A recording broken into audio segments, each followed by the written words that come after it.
오늘 나눌 말씀은 마가복음 3장 1절부터 12절까지 말씀입니다. 우리 같이 한 목소리로 읽을까요? 3장 1절부터 12절까지 한 목소리로 같이 읽겠습니다. 예수께서 다시 회당에 들어가셨다. 그런데 거기에 한쪽 손이 오그라든 사람이 있었다. 사람들은 예수를 고발하려고 예수가 안식일에 그 사람을 고쳐 주시는지를 보려고 예수를 지켜보고 있었다.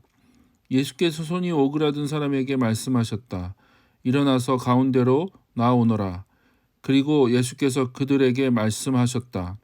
안식일에 선한 일을 하는 것이 옳으냐, 악한 일을 하는 것이 옳으냐, 목숨을 구하는 것이 옳으냐, 죽이는 것이 옳으냐. 그들은 잠잠하였다. 예수께서 노하셔서 그들을 둘러보시고 그들의 마음이 굳어진 것을 탄식하시면서 손이 오그라든 사람에게 말씀하셨다. 손을 내밀어라. 그 사람이 손을 내미니 그의 손이 회복되었다. 그러자 바리새파 사람들은 바깥으로 나가서 곧바로 헤롯 당원들과 함께 예수를 없앨 모의를 하였다. 예수께서 제자들과 함께 바닷가로 물러가시니 갈릴리에서 많은 사람이 따라왔다.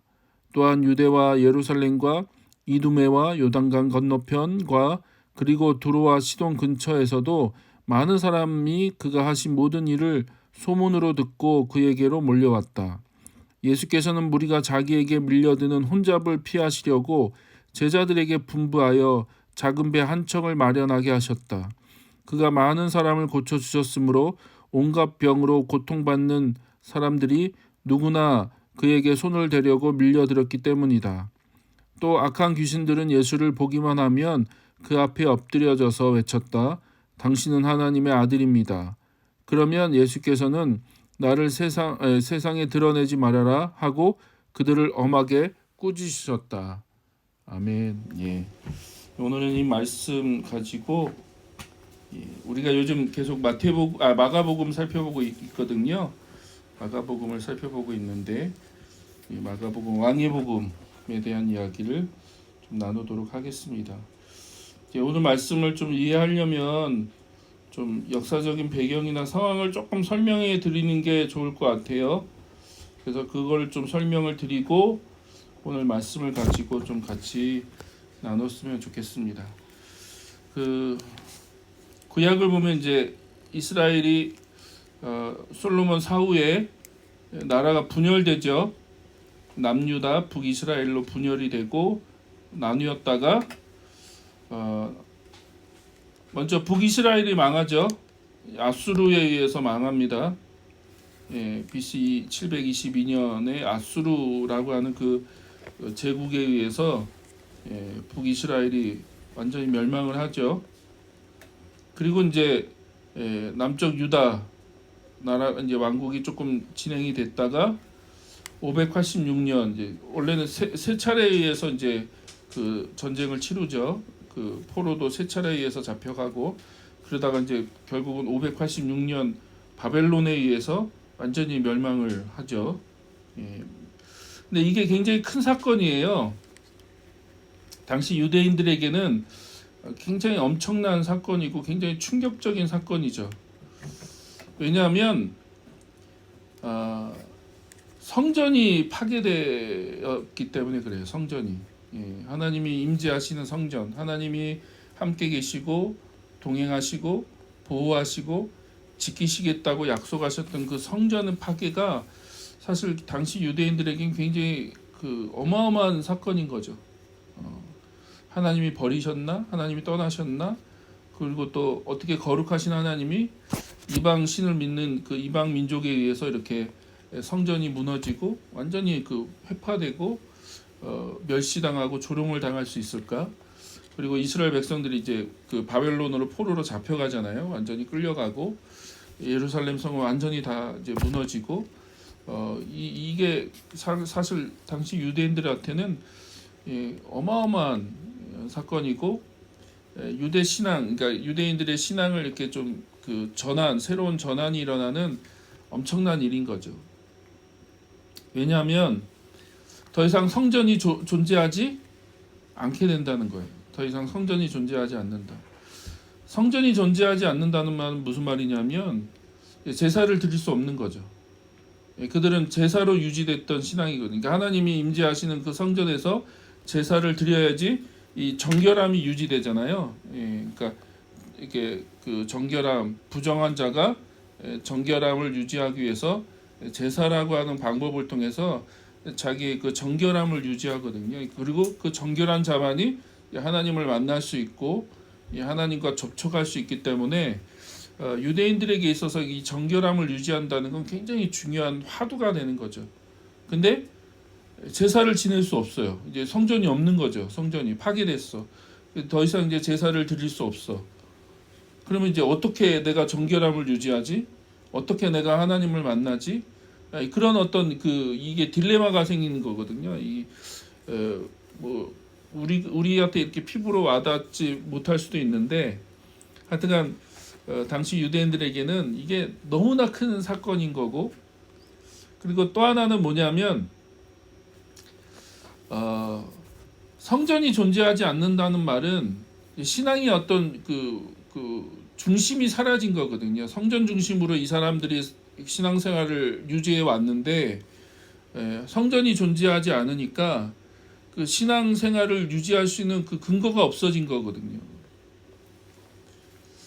그러면 어떻게 이제 신앙생활을 해야 되나라고 하는 고민도 생기게 되는 거고, 그리고 사실 더 큰 고민은 뭐냐면 지금까지 유대인들끼리 살아서 자기네끼리 커뮤니티, 그러니까 공동체를 이루면서 살았잖아요.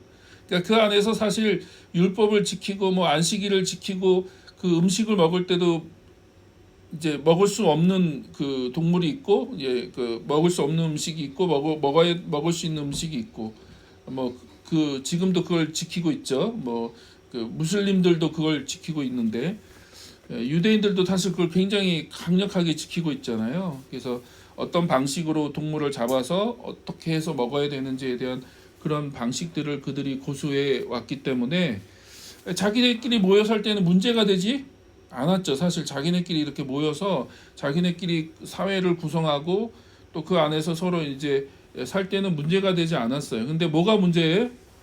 포로로 잡혀가서 이방 나라의 인싸가 아니라 아웃사이더로 마이너티로 사는 것이 이제 어려운 거예요.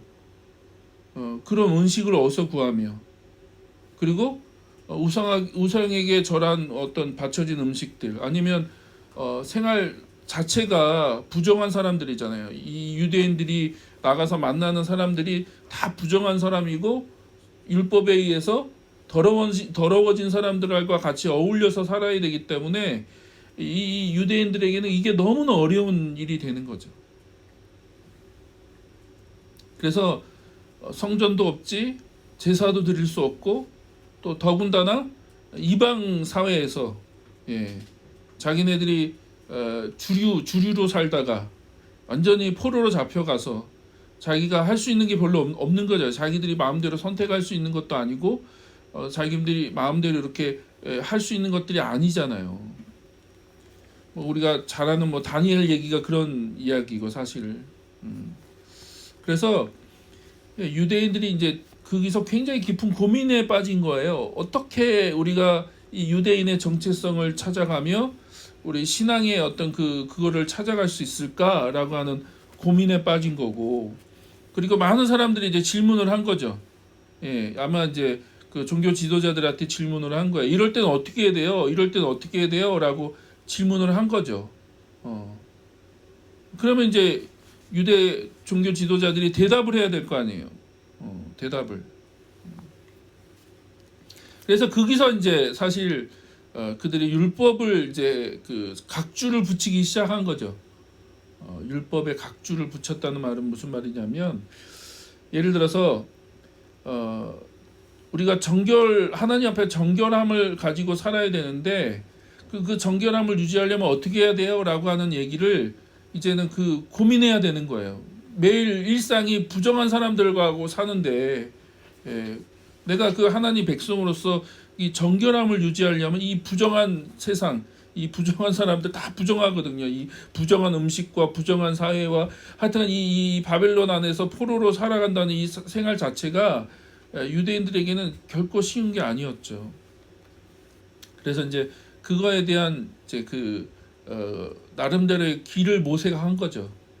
내가 유대인으로서 우리의 신앙을 유지하고 우리의 정체성을 유지하면서 어떻게 살 거냐를 가지고 이제 고민하면서 율법을 계속 해석하는 겁니다.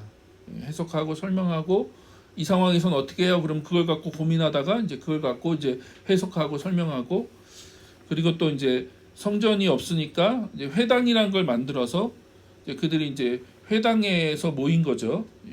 성전에서 모일 수가 없으니까 동네마다 회당을 만들고 그 회당에서 이제 예배와 그 다음에 율법을 강론하는 거죠. 가르치는 거. 율법을 가르치고 그리고 그 일방적인 설교가 아니라 거의 토론 중심의 이제 질문하고 뭐 이럴 때는 어떻게 됩니까? 저럴 때는 어떻게 됩니까? 그러면 이제 뭐 종교 지도자들이 이제 그거에 대해서 설명해주고 얘기해주고 하는 그런 신앙생활로 전환을 할 수밖에 없었던 거죠. 그게 이제 그 굉장히 하나의 그 패러다임 자체가 바뀌는 그런 시대죠. 저는 요즘 이제 한국 사회를 보면서 그런 시대라는 생각이 들어요. 요즘 저의 페이스북을 열어보면 물론 다 이제 주로 목사님들이니까요. 예배 얘기밖에 없어요. 요즘 페이스북을 열어보면 주로 예배 얘기입니다. 또 뭐 엊그저께는 우리 국무총리가 이제 장로님이시잖아요. 그분도 쉽지 않은 결정을 하셨을 거라는 생각이 드는데 예배드리지 될 수 있으면 이제 2주 동안 예배드리지 말아달라고 이제 뭐 얘기했는데 뭐 그걸 갖고 또 완전 이제 막 우리 몇몇 목사님들은 이제 입에 이제 거품을 묻히면서 종교를 탄압한다 막 그 이제 글들이 이제 올라오기 시작하고 막 죽어도 우린 주일 성수를 할 거다 막 그런 얘기들이 올라오고 그러니까 지금 어쩌면 우리들의 이런 고민들 사실 지금까지 기독교가 이제 인사였잖아요. 인사 그쵸? 주류 사회에서 기득권을 누리고 살다가 드디어 이제 기독교가 이제 소수 종교라는 걸 느끼기 시작을 한 거죠. 그건 당연한 겁니다. 뭐 혹시 들어보셨는지 모르지만 크리스텐덤 사회가 아니잖아요. 한국 사회가 유럽이나 미국은 이미 크리스텐덤 사회였고 오랫동안 기독교가 주류를 이뤘던 기독교 왕국이라고 할 정도로 뭐 종교가 기독교밖에 없었죠. 그렇잖아요. 다종교 사회가 아니었다고 유럽은 미국도 마찬가지고요. 청교도들이 그 신앙의 그걸 찾아서 미국으로 넘어가서 그 기독교 국가를 세우기 위해서 미국으로 넘어간 거거든요. 청교도들이. 그렇기 때문에 미국도 이제 하나의 크리스텐덤을 이뤘던 나라고. 그리고 그 미국에서 근본주의적인 성향을 갖고 있는 선교사들이 한국에 온 대부분의 선교사들이 이제 미국 근본주의적인 성향을 가진 문자주의와 근본적인 성향을 가진 선교사들이 왔거든요. 그래서 한국에 전해준 신앙이 굉장히 근본주의적이고 문자주의적인 성향을 가지고 있습니다. 그리고 그게 우리 성향하고 잘 맞은 거예요. 그래서 이제 사실 세계에서도 유례가 없는 장로교만 있는 거의 대부분 장로 한 80%가 장로교인 그 나라는 우리나라밖에 없는 거죠. 그러니까 한국 사람들이 자꾸 한국 목사님들이 착각하죠. 전 세계가 장로교가 제일 많을 거라고. 그러나 전 세계 그 크리스찬 비율을 따지면 몇 프로 안 돼요, 장로교가. 장로교가 몇 프로 안 됩니다. 그러니까 이게 그러다가 이제 한국 사회가 지금 이제 원래는 다문화 사회였잖아요. 다문화 사회, 다종교 사회. 뭐 다문화는 아니다. 우리나라가 다문화는 아니죠. 다종교 사회. 그리고 이제 그러다가 이제 드디어 이제 포스트 모더니즘을 지나서 후기 포스트 모더니즘으로 진입하면서 한국 개신교가 이제 요즘 이제 깨닫는 거죠. 아, 우리가 주류가 아니구나. 그래서 이제 그것 때문에 이제 아마 더 큰 문제들, 더 많은 문제들이 이제 앞으로 생길 겁니다. 저는 이렇게 보면서 어쩌면 그 유대인들만큼은 아니지만 오늘날 많은 분들이 이런 이제 좀 고민과 그 갈등을 지금 보내고 있는 것 같습니다. 근데 그들이 이제 그 3차에 걸쳐서 다시 귀환을 하잖아요. 3차에 걸쳐서 포로로 잡혀갔다가 3차에 걸쳐서 다시 귀환을 하죠. 그래서 귀환하고 그들에게 있어서 가장 큰 화두는 뭡니까? 성전을 짓는 거예요. 왜냐하면 성전이 그들의 신앙의 가장 큰 그 핵심이었기 때문에 성전을 짓는 거, 성전을 회복하는 거, 그리고 하나님을 향한 신앙을 회복하고 그들이 율법을 회복하는 거였죠. 그리고 더 나아가서는 다윗 왕국을 회복하는 겁니다. 다윗 왕국, 하나님이 약속하신 그 다윗 왕국을 다시 한번 회복하는 거. 그래서 그들이 독립 전쟁을 치르기도 하고 막 그런 어떤 역사들을 이제 거치면서 예수님 시대로 돌아가면 다양한 이제 종파들이 생기게 된 거죠. 가장 대표적인 게 바리새파. 이 사람들 율법주의자, 철저한 모세오경의 그 말씀에 근거해서 살아야 된다고 하는 율법주의자들이고요. 그 대척점에 가장 반대편에 있는 사람들이 이제 사두개파 사람들입니다. 이성주의자이고 합리주의자들이죠. 뭐 예를 들면 이 두 사람들의 차이점은 부활이 있냐 없냐. 바리새파 사람들은 부활이 있다고 믿었고 사두개파 사람들은 부활이 없다고 믿었어요. 이 사람들은 영적인 거에 전혀 그게 없다고 믿었습니다. 천사도 없다고 믿었어요. 굉장히 현실주의고 합리주의적인 사람들이죠. 어쩌면 우리식으로 말하면 굉장히 자유주의적인 성향을 갖고 있는 사람들이고, 바리새파가 이제 오늘날로 하면 우리 그 복음주의 쪽 사람들인 것 같고요. 그 다음에 이제 율법학자들이 있었죠. 말 그대로 이제 회당에서 말씀을 이제 해석하고 가르치는 사람들.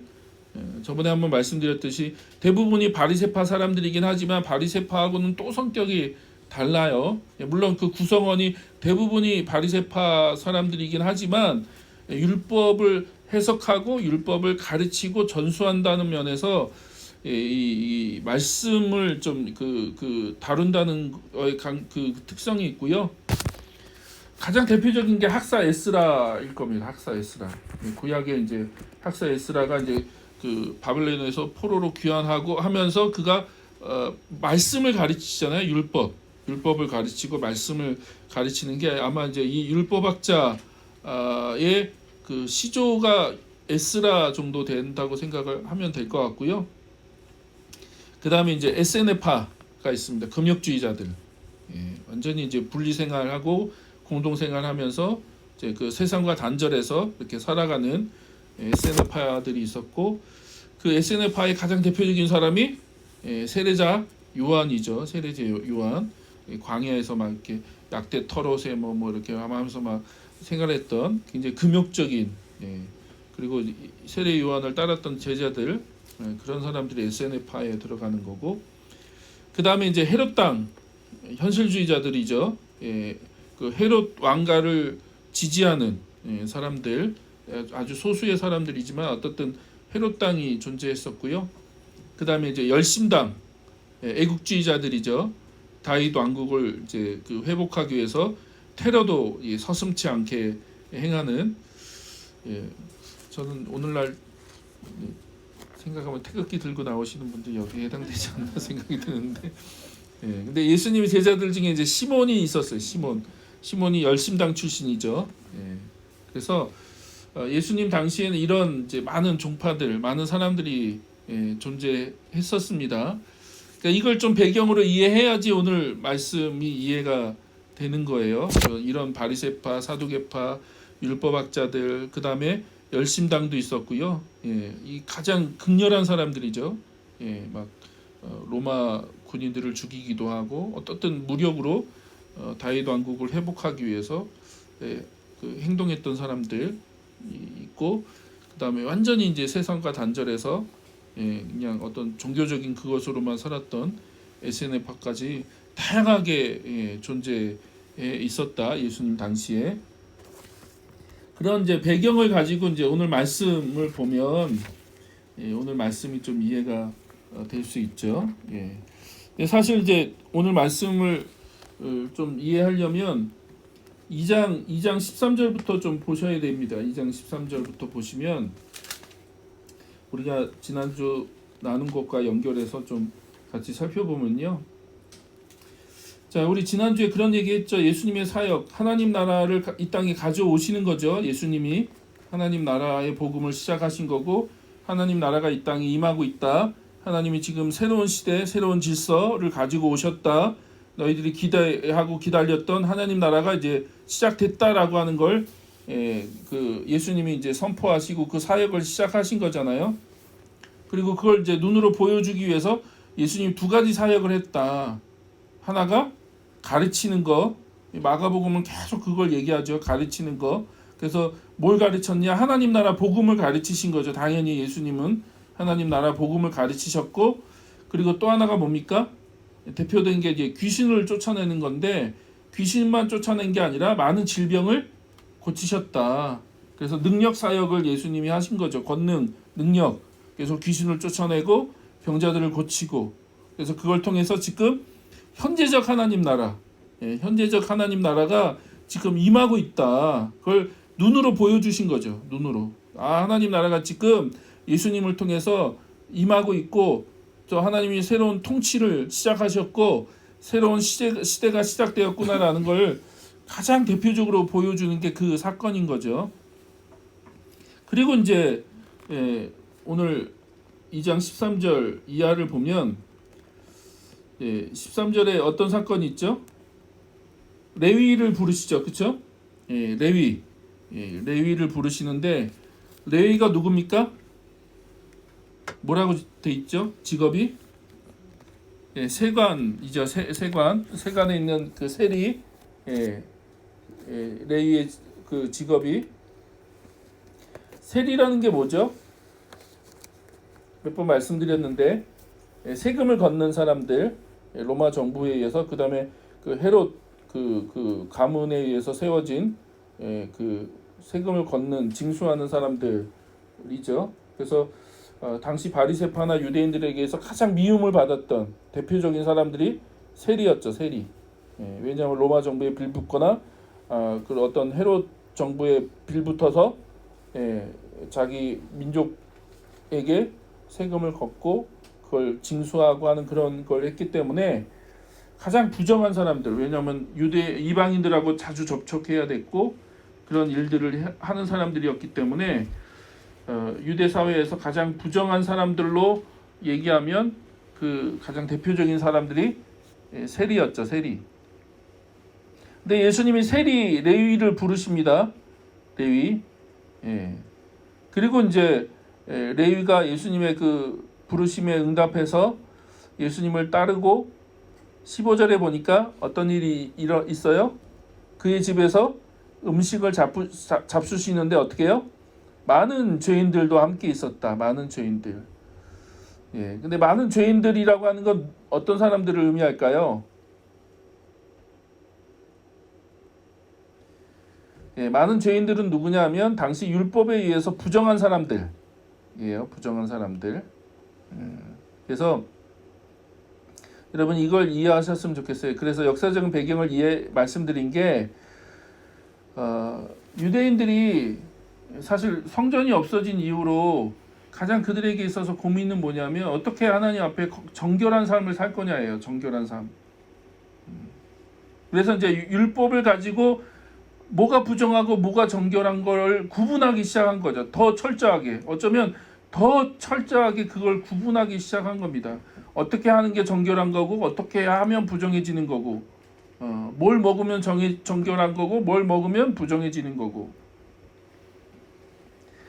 나중에 이제 그 저 뒤에 가면 그 손 씻는 문제도 이제 화두가 되잖아요. 손 씻지 않고 먹는 거. 근데 당시 율법에 의하면 손을 씻고 음식을 먹지 않으면 부정해진다는 얘기는 전혀 없어요. 그 어떤 율법에도 그런 얘기가 없어요. 그럼 왜 이들이 손을 씻는 것에 대해서 문제를 거느냐? 그 레위기를 보면 손이 정결한 문제에 대해서는 제사장밖에는 그 해당 사항이 없어요. 그러니까 제사장이 이제 성전에 들어가서 제사를 집례하거나 이제 하나님을 섬기려고 할 때 그 대야에서 손과 발을 깨끗하게 씻어야지 이제 그 일을 할 수 있어요. 그래서 그런 규정은 제사장밖에 없어요. 일반 사람들한테 밥 먹을 때 꼭 손 씻어야 돼 그런 얘기 한 적이 없어요, 율법에. 근데 이 사람들이 그 제사장에게 적용됐던 규례를 어떻게 해요? 확대 해석하는 거예요. 확대 해석해서 자기들에게 갖고 온 거죠. 왜냐하면 평소에 이 제사가 없고 이 성전이 없으니까 내가 어떻게 거룩한 삶을 살까, 어떻게 정결한 삶을 살아야 될까라고 할 때 그 규정을 갖고 와서 일반 삶에다가 적용해 버린 거죠. 제사장에게만 적용이 되는 규정을 일반인에게까지 확대를 한 거예요. 그래서 너희들이 꼭 밥 먹기 전에 손을 씻고 그래야지 어떻게 해요? 정결해지는 거야. 그렇지 않으면 너희들 부정해져라는 얘기를 하기 시작한 거예요. 그게 이제 계속 전통에 따라서 내려오게 되고 그게 이제 장로의 전통이죠. 그러니까 그거를 계속 지키게 된 거죠.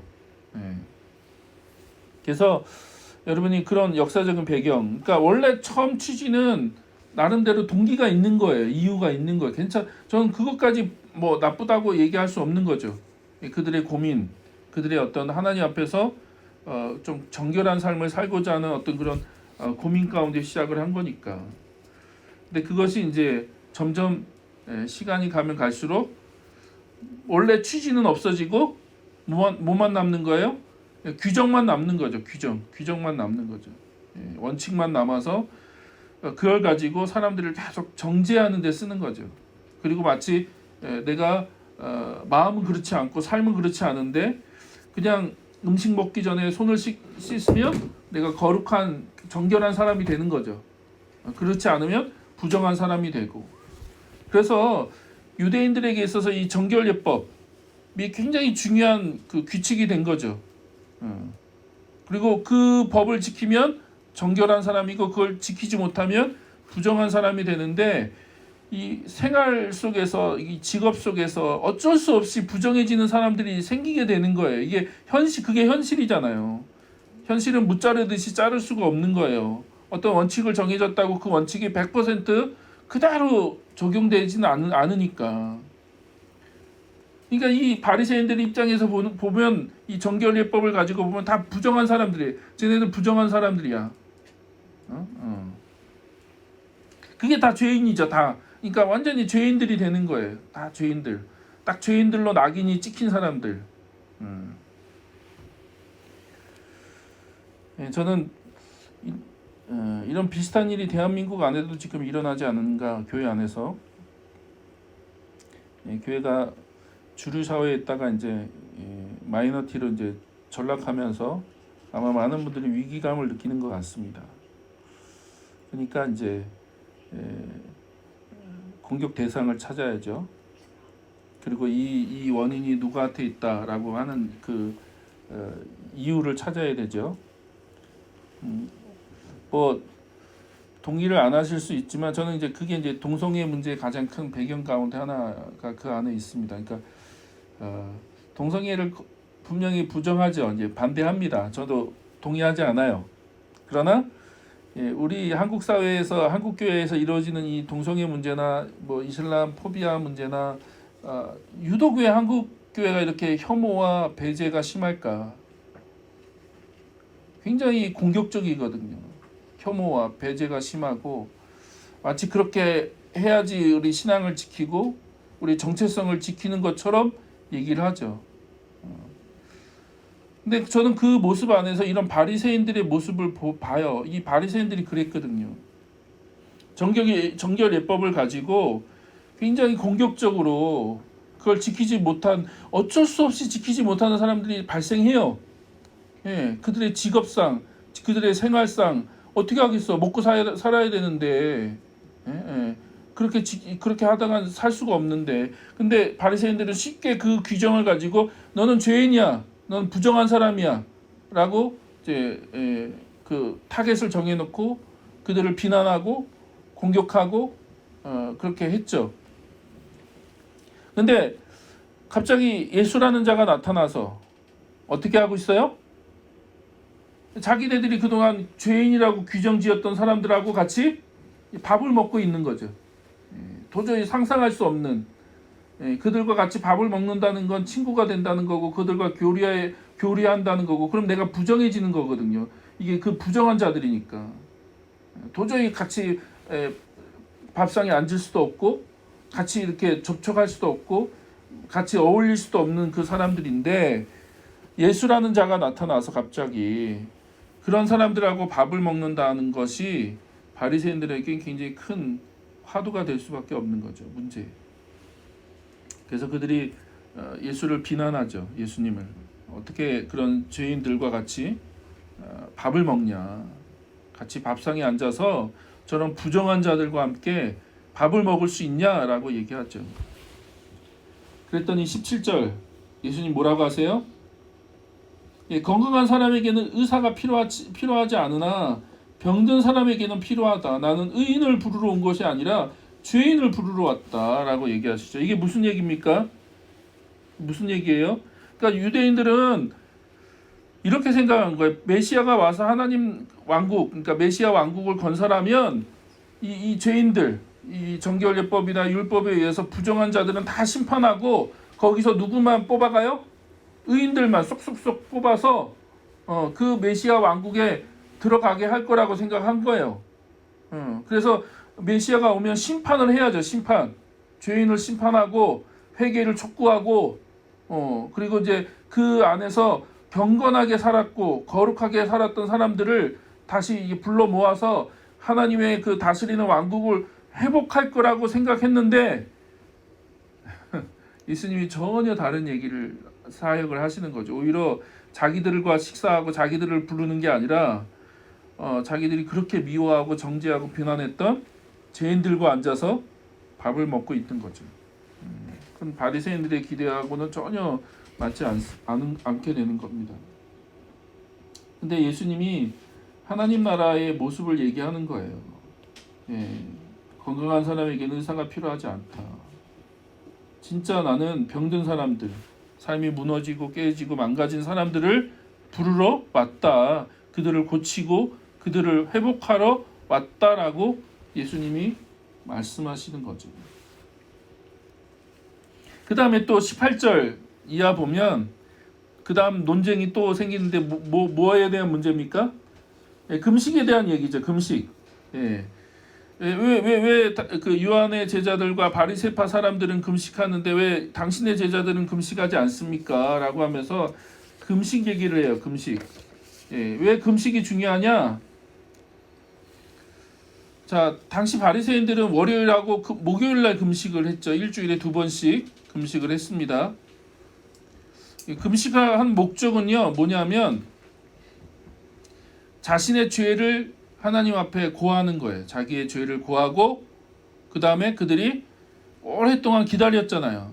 뭘 기다려? 메시아 왕국, 다윗의 왕국을 회복시켜 주실 것을 그들이 오랫동안 기다렸고 그 예언자들이 약속한 그 소망, 예언자들이 약속한 그 메시아 왕국이 이루어지지 않는 이 현실, 현실을 슬퍼하면서 일주일에 2번씩 금식을 한 거예요. 그래야지 메시아 왕국이 올 거라고 생각한 거예요. 우리가 그렇게 금식하며 하나님 앞에 슬퍼하고 그렇게 살아갈 수 없는 이 현실을 아파하고 그렇게 회개할 때 이 메시아 왕국이 앞당겨질 거라고 생각을 했다고요. 근데 예수님의 제자들은 금식하지 않아요. 그러니까 예수님도 금식을 안 했다는 얘기죠. 그러니까 이제 이들이 와서 문제 제기를 하는 거죠. 왜 당신의 제자들은 금식하지 않습니까? 문제 제기를 하죠. 그랬더니 예수님 뭐라고 얘기하세요? 19절에 혼인잔치에 비유하시죠. 야, 지금 혼인잔치가 벌어졌는데 그래서 지금 신랑과 함께 그 혼인잔치에 초대된 사람들이 기쁨으로 지금 막 음식을 먹고 기뻐하고 즐거워하고 있는데 그때 무슨 금식이냐라고 얘기하는 거죠. 그러니까 무슨 말이냐면 이미 하나님 나라가 시작된 거죠. 그들은 하나님 나라가 오기를 기다렸고 그렇게 금식하고 하나님 앞에 머물러 있어야지 그 하나님 나라가 앞당겨질 거라고 생각했는데 예수님이 지금 뭐라고 말씀하시는 거예요? 이미 하나님 나라가 시작된 거죠. 왔어. 그리고 지금 예수님에 의해서 그 하나님 나라가 이 땅에 임하고 있고 그 혼인잔치가 벌어졌다는 거예요. 근데 무슨 금식을 하냐는 거예요. 무슨 금식을. 이 말은요, 금식 자체를 폐하다는 얘기가 아니죠. 금식을 부정하거나 금식을 폐하신 적은 없어요. 예수님이 그런 얘기를 하신 적이 아닙니다. 그런 얘기를 하는 게 아니에요. 지금 하나님 나라가 임했다라고 얘기하는 거죠. 새로운 시대가 왔다. 구시대, 그 전 시대가 지나가고 이제는 새로운 시대가 시작됐어라고 하는 얘기를 하시는 거죠. 그걸 이제 유명한 비유로 이제 20절 이하 보면 21절 이하를 보면 두 가지 비유를 들죠. 생배조각. 생배조각이 뭐예요? 줄어들지 않은 새 그 옷이죠. 그 옷 조각, 새 옷 조각이죠. 그래서 빨면 줄어들어요 이게. 그러니까 근데 이거 한 번도 빤 적이 없어요. 그러니까 이 새 생배의 조각을 낡은 옷에 대고 깊지 않는다는 거예요. 왜요? 그랬다가 빨면 어떻게 해요? 얘가 이게 줄어드니까 옷이 찢어진다는 거죠. 또 22절에 새 포도주, 아직도 발효되지 않은 포도주죠. 이제 막 포도주를 만들었기 때문에 발효되지 않았어요. 발효된 적이 없어. 그러면 그 새 포도주를 옛 부대에 넣지 않는다. 낡은 가죽 부대에. 왜냐하면 발효가 되기 때문에 그게 터지는 거죠. 그래서 새 포도주는 새 부대에 담아야 된다라고 하는 얘기를 하시는 거죠. 뭔 얘기입니까? 새 시대가 됐다는 거예요. 새로운 시대. 새로운 시대가 도래했고 새로운 시대가 시작되었다. 너희들이 기대하고 기다렸던 하나님 나라가 이미 임했고 하나님이 그 새로운 시대, 새로운 질서를 지금 너희들 가운데 시작했다라고 말씀하시는 거죠. 그리고 23절 이하도 똑같은 얘기를 하는 거죠. 안식일 논쟁이죠. 안식일에 이제 그 밀밭을 지나가다가 제자들이 이제 배고파서 이삭을 이제 그 손으로 이렇게 비벼갖고 먹었죠. 웃기죠. 추수를 한 거라는 거예요. 바리새인들 입장에서는 손으로 이렇게 이삭을 따고 비벼갖고 그걸 먹었기 때문에 추수를 한 거죠. 일을 한 거죠. 안식일 날. 근데 이제 안식일 날 이 여러 규정들이 있잖아요. 안식일 규정들. 그래서 말씀드린 것처럼 유대인들도 이 안식일을 거룩하게 지켜야 되는데 그럼 어디까지 안식일이고 어느까지 안식일을 범하지 않는 거냐, 어떻게 하는 것이 안식일을 지키는 거고 어떻게 하는 것이 안식일을 범하는 거냐를 이제 따지기 시작한 거죠. 그래서 세부적인 규정들을 거기다가 이제 각주로 붙이기 시작한 거예요. 그리고 그걸 철저하게 지켰죠. 그때 예수님이 그들에게 뭘 얘기하세요? 그들이 가장 존경하고 가장 사랑하는 다윗의 예를 들면서 다윗도 제사장 먹어야 되는 그 진설병을 다윗도 먹고 그와 같이 있었던 일행들에게도 나눠주지 않았냐. 율법으로 하면 먹는 즉시 죽었어야 되는데 아무도 먹지 못하는 그 진설병을 하나님께 바친 그 빵인데 아무도 먹지 못하는데 그거를 먹지 않았느냐. 그러면서 27절을 뭐라고 하세요? 안식일이 사람을 위하여 생긴 것이지 사람이 안식일을 위하여 생긴 것이 아니다. 그래서 안식일의 주인은 인자가 안식일의 주인이다라고 얘기하시는 거죠. 그래서 하나님이 너희들에게 안식일을 명하신 것이 너희를 위해서 안식일을 명하신 것이지 너희가 안식일을 위해서 존재하기 위해서 사람이 안식일을 위해서 존재하기 위해서 그런 걸 말씀하신 것이 아니다라고 하나님 말씀하시는 거죠. 예수님이. 그래서 이 안식일도 굉장히 중요한 규정이었어요. 유대인들에게 있어서. 그렇죠? 그 신앙을 유지하고 그 정결을 유지하고 하나님 앞에서 자기들의 정체성을 유지하기 위해서 굉장히 중요한 그 요인 중에 하나가 안식일을 지키는 거였죠. 안식일을 지키는 거. 그렇게 보면 굉장히 그 중요한 화두가 다 나오는 거예요. 야, 죄인들과 밥 먹는 거. 그다음에 금식할 거. 금식하느냐 마느냐. 그다음 안식을 지키느냐 마느냐. 어쩌면 가장 유대인들이 자기의 정체성, 자기들의 그 신앙의 정체성, 그다음에 하나님 앞에서의 정결함이나 그런 것들을 유지하기 위해서 목숨처럼 여겼던 것들이 다 나오는 거예요. 거기에. 여기에 지금. 그리고 이제 3장으로 넘어가면 오늘 우리 읽었던 말씀이 있죠. 무슨 내용이죠? 예, 안식일에 손 오그라든 사람, 예, 손 마른 사람. 아마 이걸 이제 중풍병자라고 봐요. 예, 정확한 원인은 알지 못하지만 아마 중풍병이지 않을까 싶습니다. 근데 이제 심한 중풍병자는 아니고요. 그 앞에서 나온 중풍병이 너무 심해서 이제 친구들에 의해서 이렇게 들려올 수밖에 없는 그런 심한 중풍병은 아니고 아마 한쪽이 이제 그 마비가 온 그런 중풍병이지 않을까 하는 생각을 합니다. 근데 이 사람의 문제는 뭐냐면 온전하지 못한 사람은 성전에 들어갈 수도 없어요. 이게 지금 온전하지 않은 사람이거든요. 한쪽 손이 말랐다는 건 뭐냐면 온전하지 않은 거예요. 뭐 혈루증 아르혈이나 뭐 중풍병이나 하여튼 이런 그 몸이 온전하지 못한 사람들은 정상적인 그 삶을 살 수가 없는 거죠. 성전에 들어갈 수도 없고 완전히 그 아웃사이더가 돼서 살아갈 수밖에 없는 그 당시 유대 사회에서 그런 그 어려움을 겪는다는 건 굉장히 그 큰 고통을 당한다는 얘기죠. 그 엄청난 고통을 단순히 육체적으로 어렵다는 걸 뛰어넘어서 관계적이고 또 종교적이고 모든 면에서 굉장히 어려움을 당하는 사람이죠. 근데 이제 오늘 말씀을 자세히 보면 이 바리새파 사람들이 예수님이 고쳐줄 거라고 생각은 했던 것 같아요. 그렇죠? 그래서 이 고치는가 안 고치나 한번 보자. 근데 이 그동안 예수의 행적을 보면 고칠 것 같아. 그래서 이제 그걸 예수님이 보고 이제 고발하려고 그 사람이 그 사람을 어떻게 하는지 이제 지켜보고 있는 거죠. 그랬더니 예수님이 그 사람을 향해서 말씀하시고 또 유대 바리새인들을 향해서 말씀하시는데 자 뭐라고 하십니까? 4절에 보면 3장 4절 예수께서 그들에게 말씀하셨다. 안식일에 선한 일을 하는 것이 옳으냐? 악한 일을 하는 것이 옳으냐? 목숨을 구하는 것이 옳으냐? 죽이는 것이 옳으냐? 질문을 던지시는 거죠. 야, 너희들은 생각해봐. 안식일의 원래 취지가 뭐야? 라고 물으시는 거예요.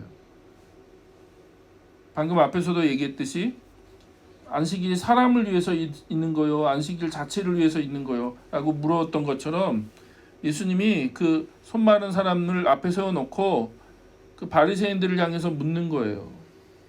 야, 안식일에 이 사람을 고치는 게 옳은 거냐? 고치지 않는 것이 옳은 거냐?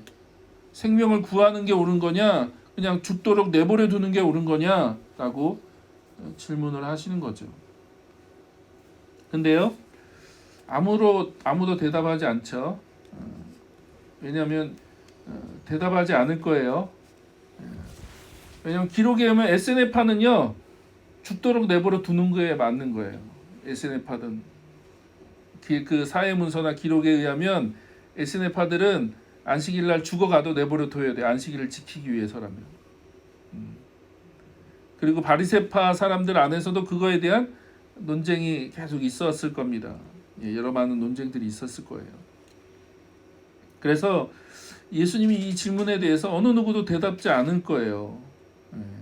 이들 안에도 여러 가지 갈등이 있었고 논쟁이 있었고 그래서 사두개파 사람들의 뭐 주장, 율법학자들의 주장, 바리새파 사람들의 주장, 그 바리새파 안에서도 여러 학자들의 주장들이 있었기 때문에 그들 안에 어느 누구도 그거에 대해 대답을 하지 않아요. 그러나 중요한 건 뭐예요? 예수님이 그들의 마음에 완악함을 보셨다. 그렇죠? 굳어진 마음을 보셨다라고 돼 있죠. 5절에 보니까 그들의 마음이 굳어져 있는 거죠. 굳어져 있다. 그들의 마음이 완전히 굳어져 있어서 딱딱하게 굳어져 있는 거죠. 바늘 하나 들어갈 틈이 없을 정도로 완전히 굳어져 있어서 무슨 얘기를 하든 간에 그들은 그걸 받아들이지 않을 거예요. 그리고 이제 예수님이 그걸 이제 보시고 탄식하시고 굉장히 화를 내시죠. 원어적으로 보면 굉장히 예수님이 크게 화를 내시거든요. 우리가 상상한 것 이상으로 화를 내시면서 그 손 마른 사람을 어떻게 해요? 고쳐주시죠. 손을 내밀어라 라고 하면서 그 사람이 손을 내미니까 그 손이 회복됐다라고 얘기하고 있죠. 그래서 우리가 이걸 통해서 다시 한번 확인할 수 있는 건 뭐냐면, 저는 요즘 우리 안에 있는 그런 화두들, 뭐 여러 가지 예배, 주일 예배를 드리냐 마냐, 뭐 이렇게 하는 게 맞냐 저렇게 하는 게 맞냐라고 하는 많은 이야기들을 보면서 본질이 뭘까? 본질. 우리가 너무 종교화되어 있는 사람들은 아닐까? 너무 오랫동안 여기에 익숙해져 있고 이곳에 이렇게 생활을 하다 보니까 거기에 너무 익숙해 있는 거죠. 그게 마치 본질인 것처럼 우리가 그것에 대해서 너무 이 본질이 뭔지를 놓쳐버리고 살아가고 있는 거 아닐까. 그래서 저는 한국교회를 진단해 봤을 때 바리새파에 가까워요. 굉장히 바리새파적인 요소들이 많고 바리새파적인 그 모습들이 우리 안에 많이 들어와 있죠. 그래서 이렇게 해야지 신앙을 지키는 거야. 이렇게 해야지 주일 성수하는 거야. 이렇게 하지 않으면 주일 성수하지 않는 거야. 이렇게 해야 돼. 저렇게 해야 돼. 수많은 규정들이 있어요. 굉장히 많은 수많은 규정들. 그리고 그 규정들을 가지고 우리가 서로 비난하고 공격하고 마치 그게 목숨을 걸어야 되는 것처럼 얘기하잖아요. 굉장히 안타까운 일이죠. 안타까운 일. 근데 우리의 신앙의 핵심이 주일 성수입니까? 어떠세요?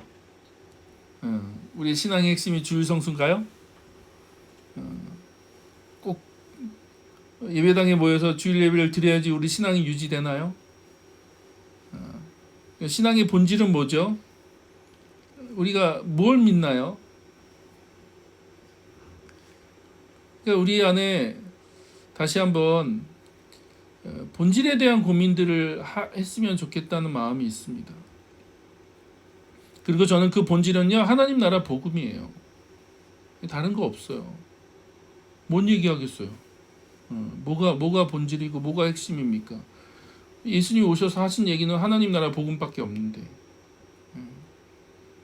그럼 복음이 뭐고 하나님 나라가 뭔가 진지하게 대답을 하셔야지 우리가, 그쵸? 그거에 대해서. 그러니까 예수님이 지금 유대인들하고 계속 논쟁을 하고 있는 거죠. 논쟁하면서 그걸 통해서 진짜 본질이 뭐고, 진짜 하나님이 회복하려고 하시는 게 뭐고, 하나님이 지금 이 땅에 가지고 오신 하나님 나라의 모습이 뭔가라고 하는 얘기를 하는 거예요. 그건 유대교도 아니고 어떤 종교적인 전통을 지키는 것도 아니죠. 어떤 규정을 지키는 것도 아니고, 그 규정을 지켰다고 해서 유대인이 되는 것도 아니고 하나님을 잘 믿는 것도 아니죠. 그러면 그게 뭐냐는 거예요. 도대체 너희들이 믿는 그 하나님 나라의 그 신앙이 뭐고, 메시아 왕국에 대한 소망이 뭐고, 그 말씀에 대한 그 믿음이 뭐냐는 거예요. 지금 저는 이 마가복음이 그런 얘기를 하고 있는 거거든요.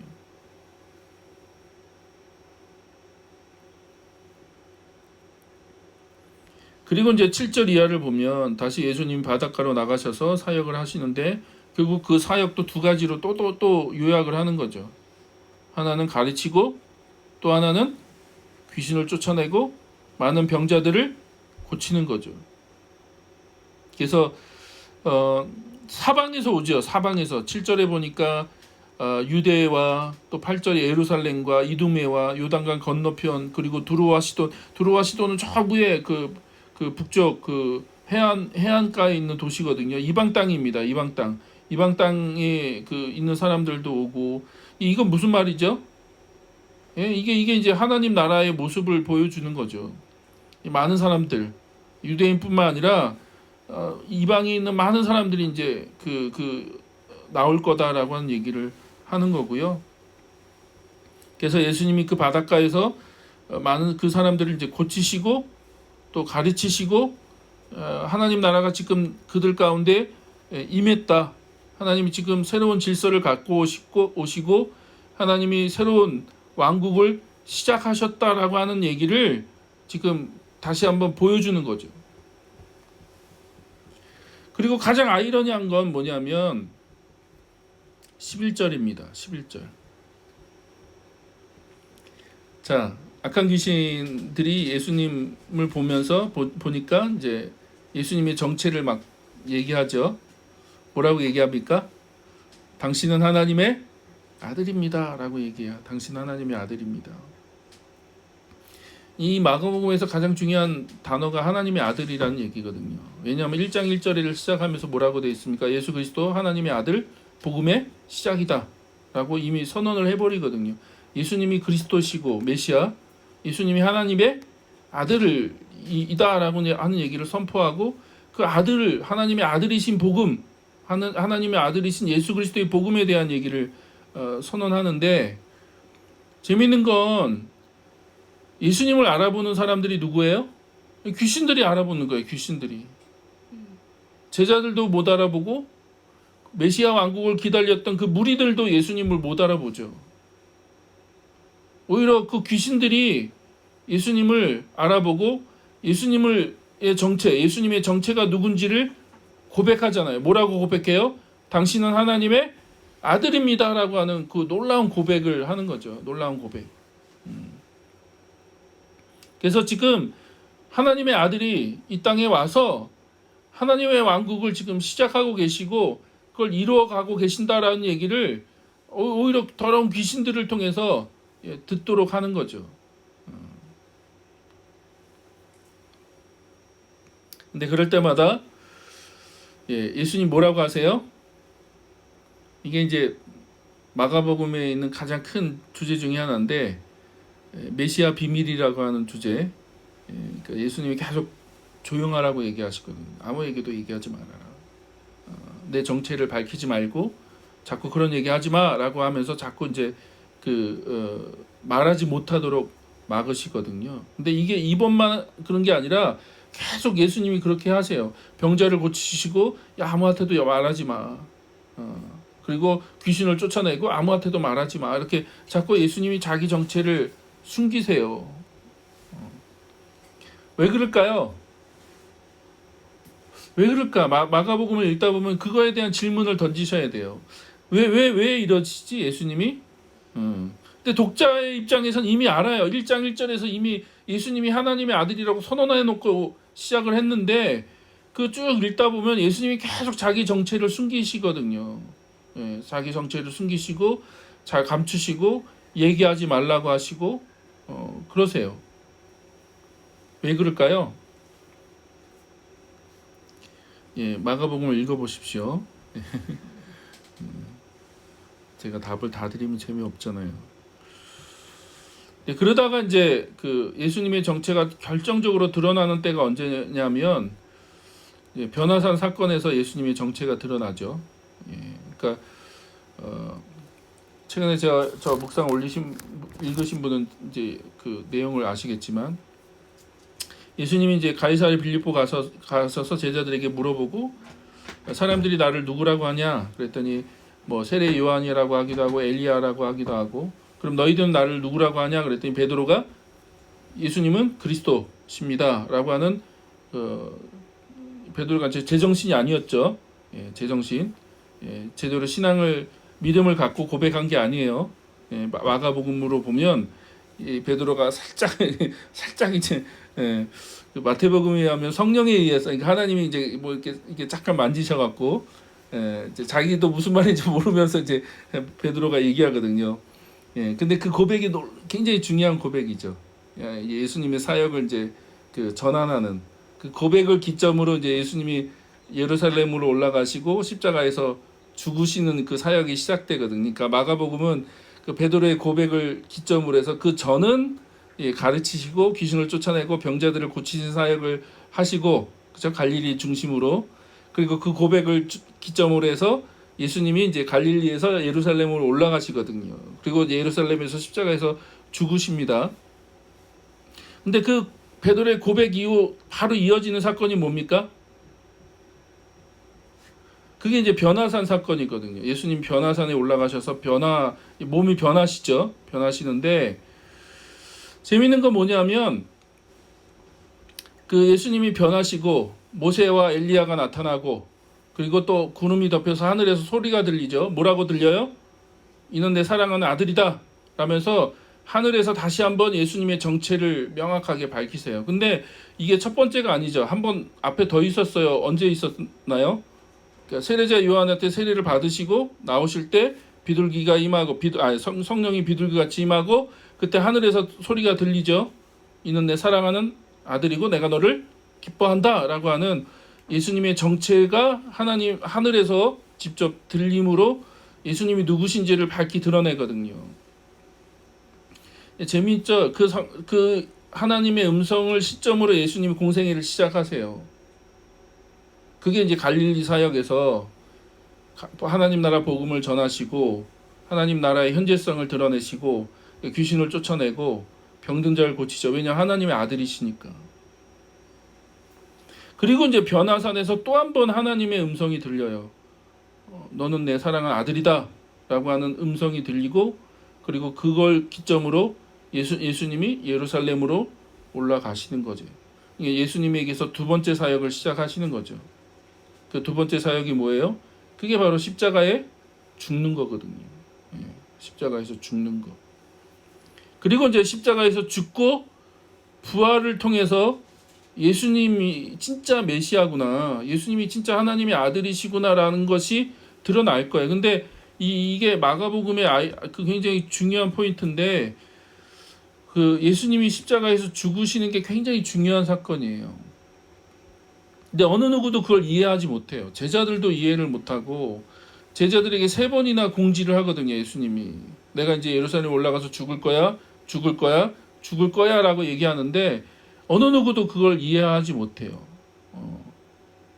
근데 마가복음에 의하면 예수님이 하나님의 아들이라고 하는 고백을 또 한 번 이게 이제 그 이방 백부장의 그 로마 군인 백부장의 입에 의해서 예수님이 하나님의 아들이시구나라는 그 고백이 그 바로 십자가 앞에서 들려지죠.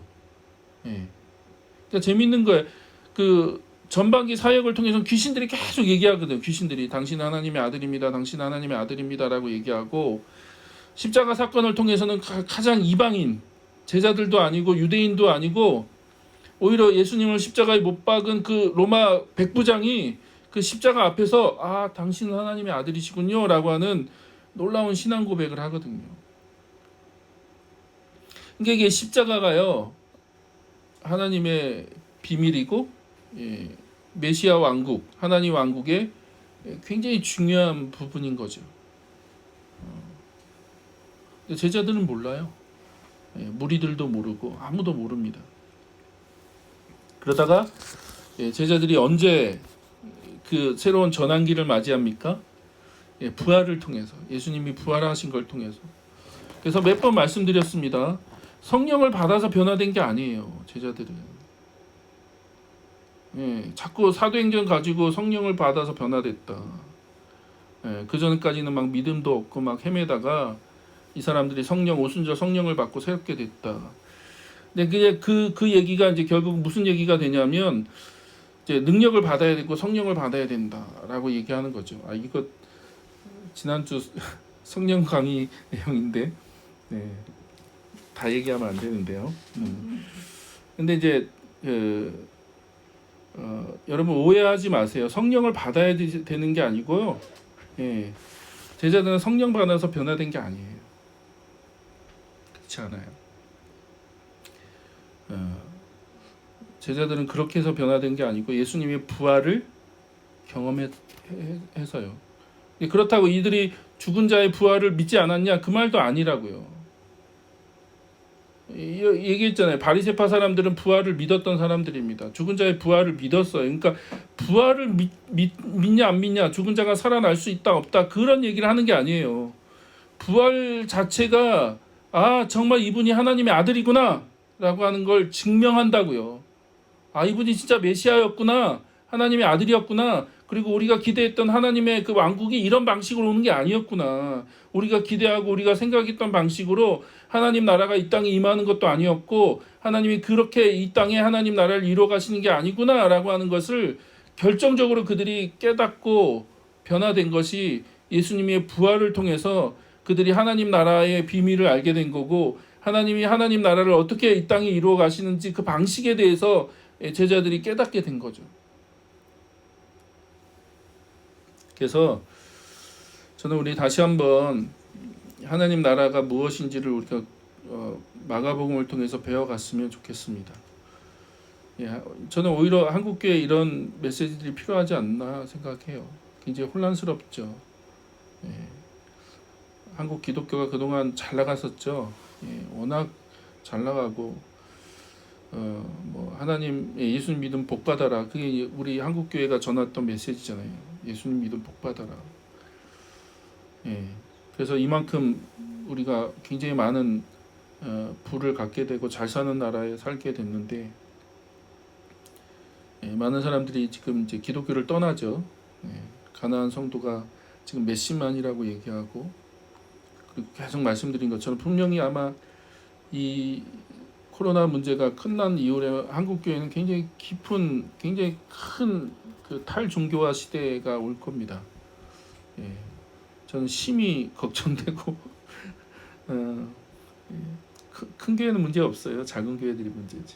예, 제 미래가 걱정되고 그랬습니다. 예.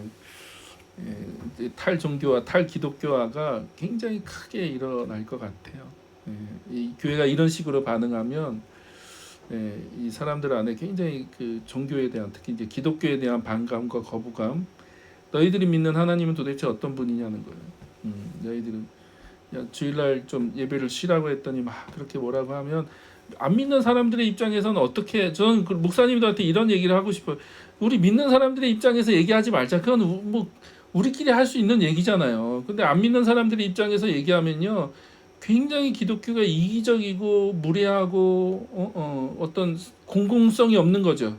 뭐 너희들이 뭐 나가 죽든지 말든지 우린 예배 드린다 뭐 그런 식으로밖에 안 비치는 부분이기 때문에 이 공공성의 문제들, 예, 이 다문화, 다종교 더 이상 한국이 기독교 왕국이 아니라니까요. 근데 왜 자꾸 목사님들은 그런 오해들을 하는 것 같아요. 잘못된 오해들. 한 번도 기독교 왕국이었 적도 없고요. 그냥 단순히 그냥 그 대한민국 시작할 때 그냥 성경에 손 얹고 기도했다는 거 그게 무슨 의미가 있나요? 그게 도대체 어떤 의미가 있나요? 그러니까 이게 한국 사회 안에 한국 기독교들 안에 잘못된 크리스텐덤적인 사고를 안고 마치 우리가 과거 몇십 년, 70년, 80년대가 기독교 왕국이었던 때라고 자꾸 착각하면서 그렇지 않아요. 하나님 나라는 그렇게 임하지 않아요. 하나님 나라가 그렇게 임했다면 예수님 시대에 그렇게 임했겠죠. 그렇죠? 벌써 열심당원도 있었고 또 율법학자들을 바리새인들을 통해서 예수님이 그렇게 하나님 나라를 구현했겠죠. 그러나 그런 방식으로 임하지 않아요. 하나님 나라가 이 땅에 그런 방식으로 임하지 않는다고요. 그게 이제 그 다음에 예수님이 하나님 나라를 비유 들 때 설명하는 거예요. 씨 뿌리는 비유나 그런 비유들을 통해서 보면 하나님 나라는 너무나 연약하게 임해요. 나약하게, 무능력하게, 연약하게. 예. 그래서 예수님이 십자가에서 죽는 거예요. 그냥. 예. 그리고 그건 유대인들이 받아들일 수 없는 거죠. 메시아가 죽는다. 하나님 아들이 죽어? 그리고 여러 번 얘기해 드렸듯이 당시 이 열심당원이나 그 열심당 역사적 기록을 보면 열심당원들이 십자가형을 받았거든요. 왜냐하면 막 테러를 범하고 막 그렇게 하니까 로마 군인들이 가장 잔인하고 가장 그 고통스럽게 죽이는 방법이 있거든요. 가장 처참하고 가장 잔인하고 가장 부끄럽게. 그래서 이 십자가 메시아가 십자가에 죽었다는 것이 당시 유대인들에게는 스캔들, 걸림돌이 될 수밖에 없는 거예요. 이 스캔들, 걸림돌이 그건 당연한 거예요. 당시 유대인들의 입장에서는 메시아가 나무에 달려서 죽었어, 십자가에서 죽었어, 그거는 있을 수 없는 거죠. 그래서 초창기 기독교의 그 상징으로 십자가를 절대 쓰지 않았다. 가장 대표적인 건 이제 목자이신 하나님, 목자이신 예수님이 더 그 초기 기독교에서 중요한 상징이었지 십자가가 아니었다고요. 당시 초기 교회에서는 그게 얼마나 큰 스캔들인데. 그러니까 그렇게 무능력하게 죽는 거예요, 메시아가. 나약하게. 근데 오늘날 우리가 기대하는 하나님은 뭐예요? 하나님 나라는, 하나님 왕국은 뭡니까? 너무나 무례하고 너무나 막 그 정죄와 비판을 가지고 굉장히 공격적이죠. 혐오와 배제를 가지고 세상 속에 들어와서 마치 막 모든 사람들은 다 멸망하고 죽을 거고 너희들은 다 지옥 갈 거고 우리는 선택받았고 뭔 짓을 해도 우리는 천국 갈 거고 하는 너무나 무례하고 너무나 공격적인 방식으로 이렇게 하나님 나라를 얘기하는 것이 과연 맞는 건가? 예수님이 얘기한 하나님 나라가 그런 방식인가? 그래서 우리 안에 좀 진지한 고민들이 다시 한번 있었으면 좋겠습니다. 그래서 하나님의 아들이라는 고백과 그 하나님의 아들이신 예수 그리스도가 이 땅에 가져오신 하나님 나라의 모습이 어떤 것인지를 우리가 회복하고 그 하나님 나라를 찾아가는 삶이 되기를 축복합니다.